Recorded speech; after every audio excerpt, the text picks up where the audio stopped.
Okay, let's talk about your modest pedal board. Yeah. So the pedal board's super simple. I have like tonight, what I'm doing is I'm running both amps always on at the same time, which is like kind of like, I guess like a hobo wet dry, right? Yeah, right. Does that make sense? It's like a Yeah. hobo's wet dry. Yeah. Like, I don't know what I'm doing, but it sounds good. So, yeah, it sounds So great.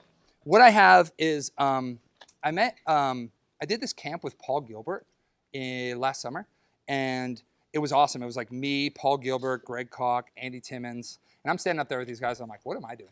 So there was a friend, one of my friends, his name's Tyler. He works for Ibanez. He hooked me up with a ton of tube screamers. Oh, great. And here's a good story. I was traveling with a Klon. Well, last summer I was on tour with Zach Wild, and we were playing in West Virginia. Somebody tried to steal that Klon.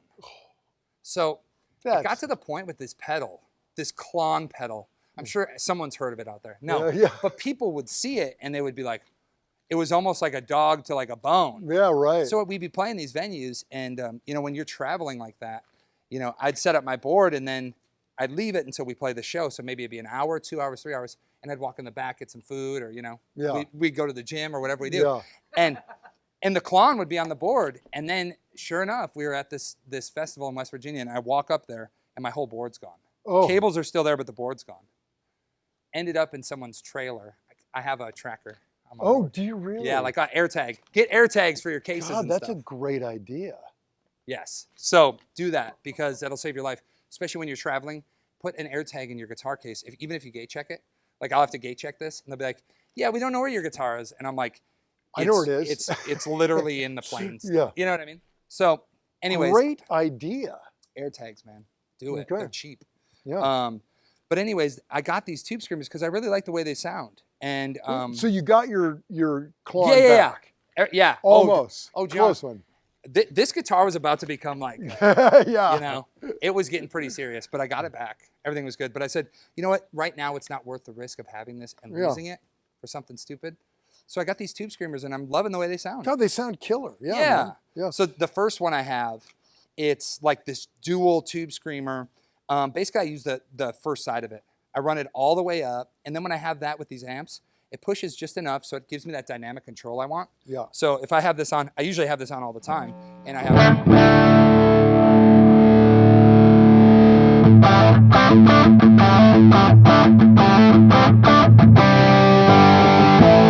simple. Oh yeah, sounds great. Yeah, sounds great. It's got a lot of bottom end, and what I noticed too is it's super trebly, so I have the tone all the way off. Yeah, I think that's the secret because a lot of times tube screamers have that.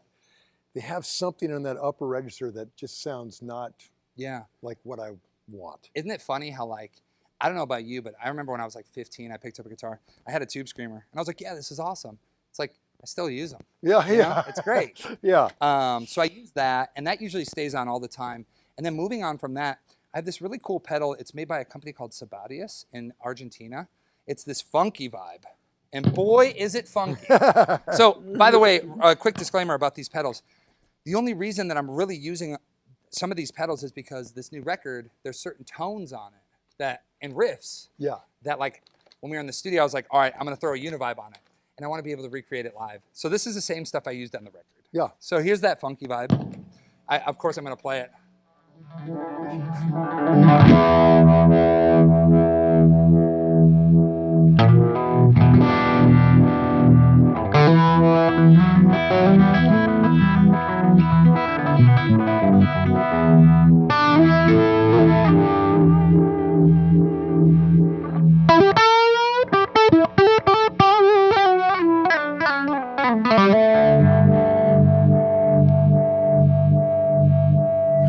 I love it. Love it. There's some stuff I do sometimes when I want to be like the D-list Tom Morello, you know?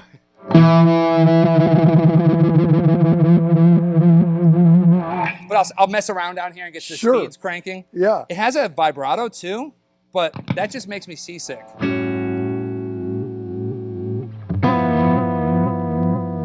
I just use it for the chorus. Yeah. And I run it the speed pretty slow.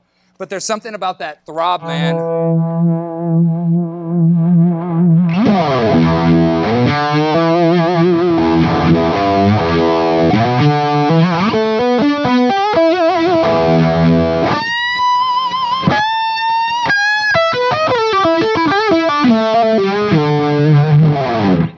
God.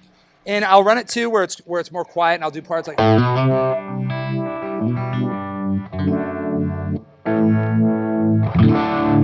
It's more of a kind of a texture. Oh, yeah, Yeah. that's great.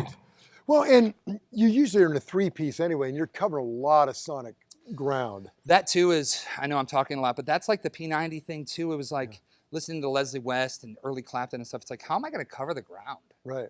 Because I love Stevie Ray and I love the Strat blues. Like I grew up loving that.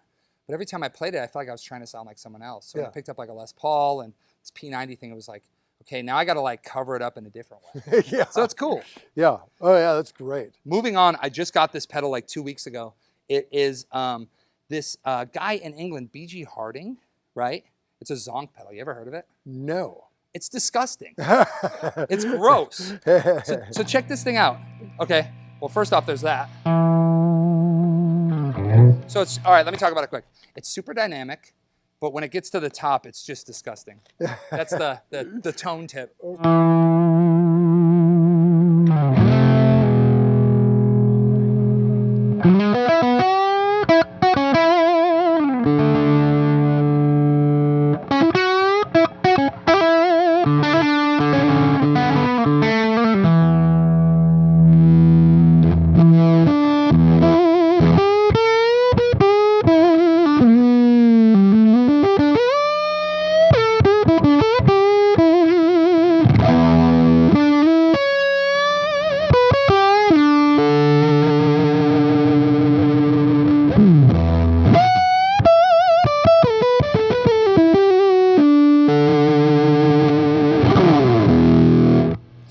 And then you turn the fuzz up. I'm still learning how to use it. It's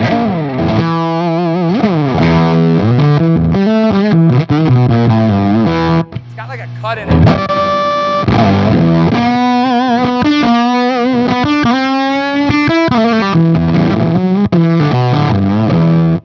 It's gross. It's kind of cool though. It is so cool. Sometimes it is so cool. That one could get you in trouble. That you can only play that in like a trio, like your own thing. Yeah, right. But it's kind of cool too, because I mean, it's got a gnarly.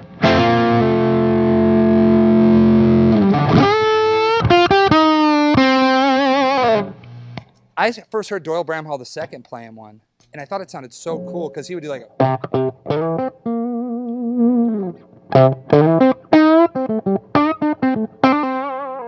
Kind of Octavia-esque. Yeah.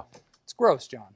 It is gross. I love it. So then, usually, and then I just have another tube screamer because I love Stevie, and he would have one on and then click on one for a solo, right? Yeah. So here's the one on.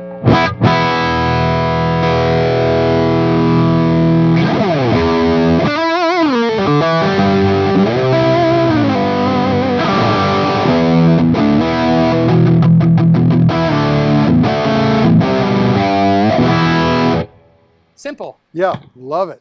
And then Octavia. This pedal I got when I was like 16 or 17. Oh, really? That one? Mm-hmm. Oh, that's great. And I hated it. Because when I turned it on and I tried to play a chord, it was like, oh, hold on, that's not actually cool.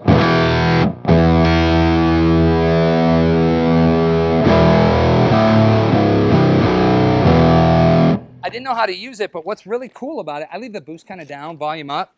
It's got the craziest tones, man. So like a...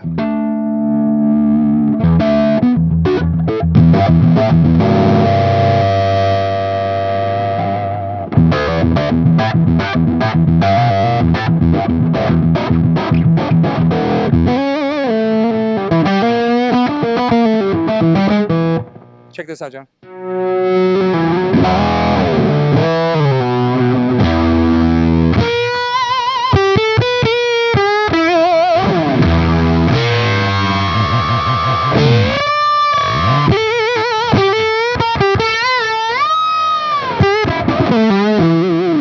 Yet again, disgusting. Oh. But I'll tell you what, there's no better feeling than laying into that thing going. Kind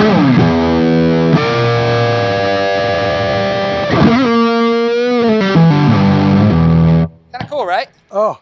Yeah, it's like when you can't get any bigger, it gets bigger.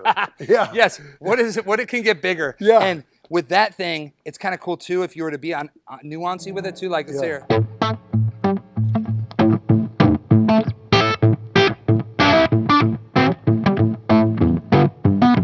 check this out.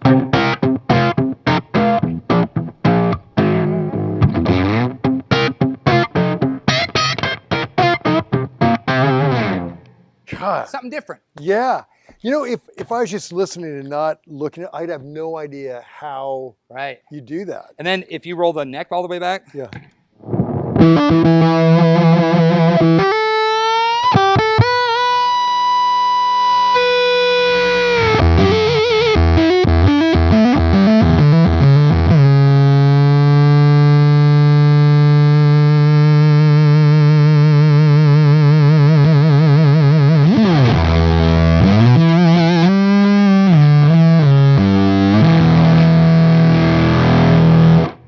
Gross. Yeah, I think you knocked a filling out of my tooth on that on that one. Just shook it loose. There it is. And then I have one last pedal. It's a wah-wah. Yeah. I really like this. It's the RMC wah. The thing I like about it is it's really articulate. So like when I click it on, it reminds me of those Clapton-esque tones that I like from like the Cream stuff. Like even that all that like.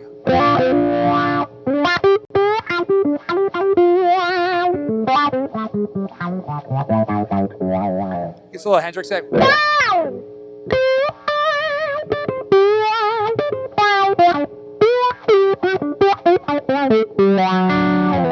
Yeah. I like it. Yeah, it's like a real conversation. Like I like when you seems like you use it very judiciously, you know, because you don't spend a lot of time on it. No. But when you come in, Yes. it really says something. Yeah, it says something, and it's also, you know, we're talking about like the one more factor. Yeah. Sometimes you just need that extra treble hit to the eardrum. So when you're playing, you're just, you know, you guys are, everyone's.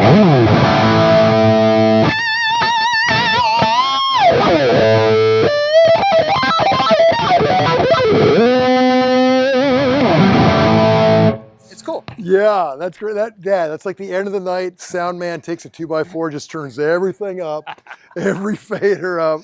Yes. Yeah. Oh God, that's great.